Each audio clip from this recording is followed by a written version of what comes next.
Well, the American press declared that the migrant caravan in Mexico was not a problem for the United States, but actual migrants are getting in the way of that storyline.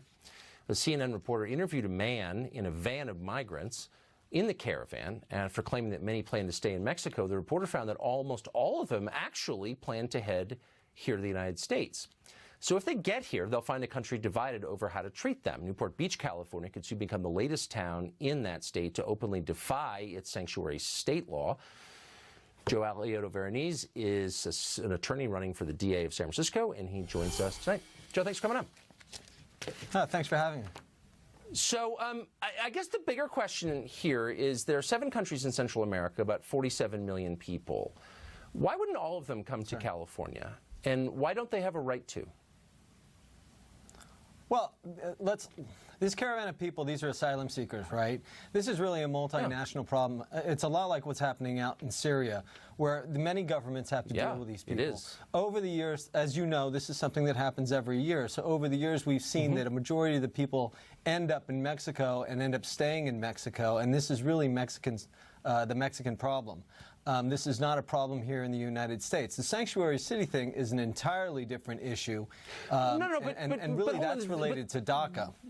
Okay, but I just want to, but before you make policy, you have to agree on what's true and who has rights and what are they.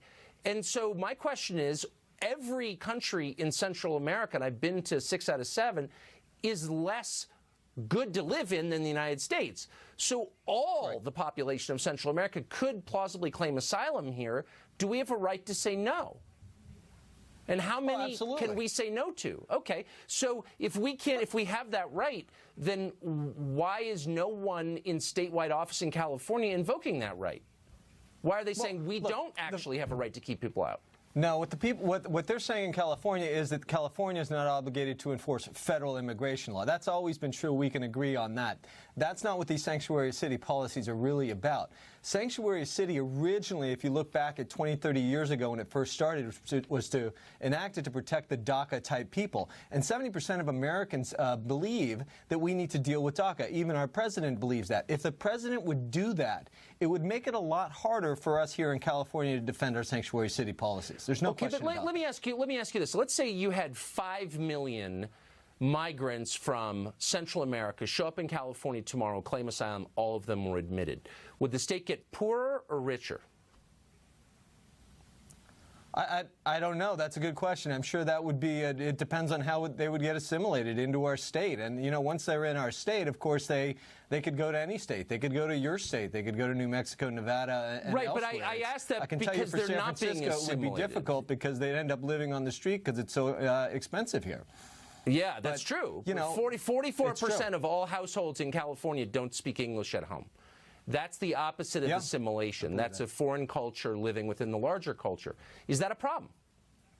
Well, you know, me, by way of example, my father was an immigrant. My first language was Italian. I've assimilated pretty well here in the United States, and that's, you know, that's the American dream, right? But 44% of all households. A lot of these are not people who arrived yesterday, last year, or 10 years ago. They arrived a long time ago, and they're still speaking foreign language at home. Is this a problem? Or is California not assimilating its immigrants?